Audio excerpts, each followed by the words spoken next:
Hey all, this is Luke. This is my third Helix video, and we're just going to go through a few random things that people have been asking me about. And please ask more in the comments what you want to see, because I do these on request only. So first things first, somebody asked me how to install lldb-vscode. And the reason why that person asked me is because if you run Helix Health, you'll see that quite a few things use lldb-vscode for their debugger. And it's actually kind of hard to figure out how to install it. So essentially, what you do is you do brew install lldb. Now I'm not going to run that, but if you run that, it will install it. And then what you have to do is you have to open up your zsharc. I happen to have this set up here. But if we go down here, sorry, llvm, it's brew install llvm. Then you have to put this on your path if you're using homebrew. And what that will actually do is it will go ahead and pull this, everything that's in here,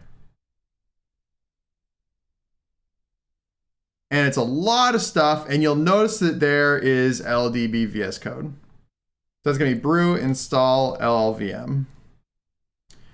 And then, what was the next thing? Yes, browsing files. So people ask me how to browse files. First of all, let's say you've got Helix open, like you've got this project open, you're in main.dart, and you want to go, you're doing something, you're in the middle of something, you know, you got this thing open, you want to go back. So what you do is you can do ctrl-z, that will put it in the background, and then if you want to bring it back, you do FG. So that's the easiest way to put it in the background without using a terminal multiplexer. From here, you can use something called lf.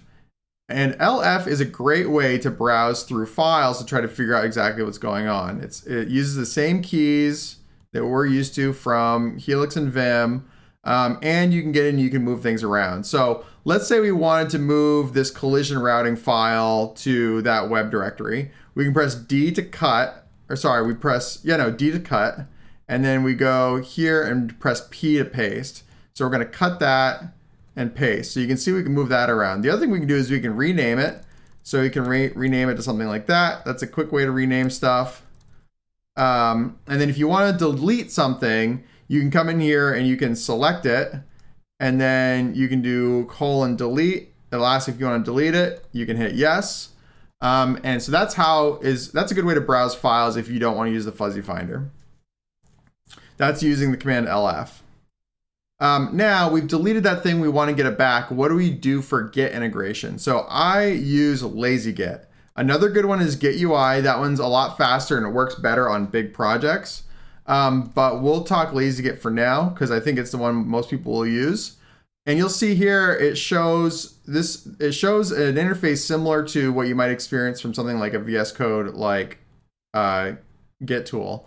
Now, if I want to come in here and see what's going on, I'm going to hit enter. We can scroll down. We can look at everything that's been deleted. And if we want to unstage individual lines, we do Shift V, come down, and we hit D. It'll ask if we want to unstage that. You can press Y, and it will unstage individual lines. Now, if you want to unstage or revert, rather, the whole file, you can come in here and hit D. It'll ask for confirmation, and then you can confirm. Now, if you want to talk things like branches and stuff like that, you hit Tab to go down, and you can come in here and you can create a new branch. So we can say Luke Spaghetti, my junk branch. We're going to create that. If you want to pull in main, you can come in here, and I think it's Shift M. That'll allow you to merge main in, so you can hit yes. Nothing's really going to happen here, but that's just an example. If you want to check your remotes, you can use the brackets to go, square brackets to go left and right here. And we can come in here and go to remotes. If you have any questions about any of these sections, you hit X and it'll show you a menu of everything that's inside it. But if we want to, add a new remote, then we can hit N, we can give it a name, upstream, we can give it a URL. I don't have one, but that's how you would add remotes. You can also come in here and you can create tags, push tags, delete tags, do all these things, check out tags, all that fun stuff. If you come down here, we've got commits. Commits allow us to actually look through and see what's been changed. This is all excellent. And we even have access to reflog right there, which is really nice. because sometimes you'll do something and the ref log rather will give you some information. And again, you can hit X and it gives you a context menu specific to that ref log. And here you can hit X context menu for commits. Now we can come down here and we got stashes. So again, stashes, you can hit X and see the menu there. If you want to create a stash, you can come back to this files section. And if there's files, you hit the S button. There's nothing there available to stash, but it lets you give it a name and all that good stuff. Again, here, we'll just do a quick diff here. So we're going to open up Helix. We're going to go to main. We're going to come in here. We're going to change this to true. And then we're going to put this in the background. So we're going to put that in the background. We'll do lazygit. You see we've got this here. If we want to stage this, we hit the space bar. That's now staged. We can hit C and we can give it a commit message. There's our commit message.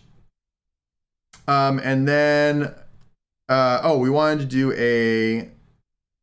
do a stash. So let's do another one here. We'll go to main, and then I think this thing here needs to be removed. So we'll remove that. We'll go back. This time we're going to quit, do lazygit. And then if we want to stash this, we press S, we give it a stash name. And then we can go back down here. We can see our stash right here.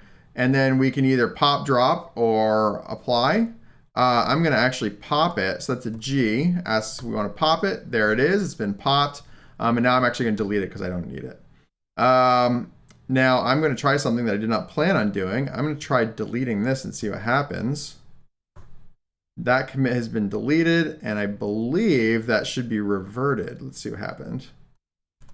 That's a mistake I always do. Q to quit. And then we're going to go back to main, and yes, that commit has been deleted. Okay, so that's lazygit. And then the next one that people ask me about is snippets. Snippets are a tough one right now because Helix does not have snippet support, but I did find a good way to get around it. So if we want to come in here and create like a new stateless widget, then we can come in and we can do this. So there's our new stateless widget. Here's a new state, another stateless widget. Let's do a stateful widget. So you can see we're pasting stuff in pretty quickly, but where's that coming from? So what I've done here is I have, essentially what I did is I did echo path. There's a lot of stuff in there, but I found a path that I liked. In this case, I used wherever .local is. I'm having a hard time finding it in here, but it's in here somewhere. Yeah, users .local/bin. So if we go Helix .local bin, you'll see that we've got STF and STL there.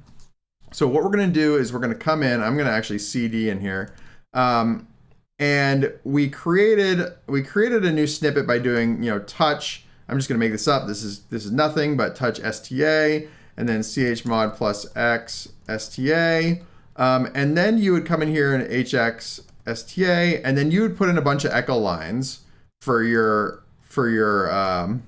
snippet. Okay. And so I'll show you what an actual one looks like here. So we'll open up STF, and you can see we've got all these echo lines, and it essentially outputs this boilerplate for us.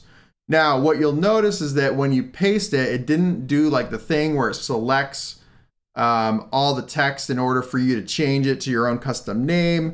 But I'll show you a quick way to get around that. We're going to go ahead and do hx into here. We're going to do main.dart. We'll come in, we'll give ourselves a bunch of space, and then we'll do insert output. And what this is doing is this is running a command in your shell and then putting the output directly into Helix. So if we come and run STL, that puts that in. And I'll just show you what that does in a regular shell. If we do STL, it just prints it out, STF. So that's what's going on there. I'm going to bring this back.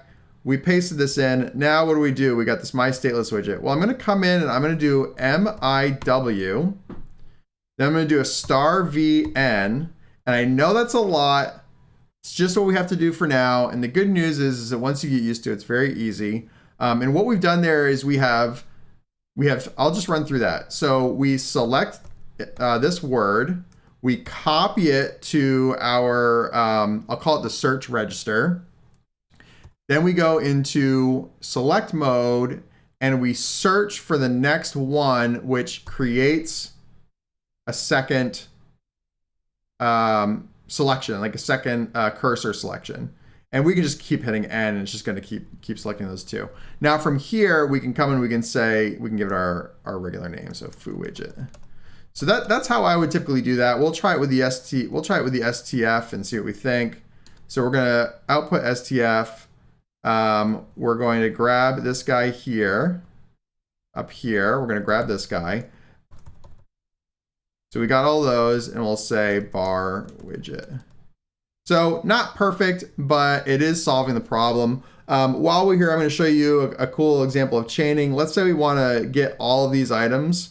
I can see here that we've got 5 paragraphs. So I do 5 MIP. It'll get all of those, and we can delete it. And then if I just save, it'll format out that white space. I'm trying to think if there's anything else I want to show now. I think that's what I've got. Let me know what you want to see, because I don't know what's interesting to you. Thank you very much.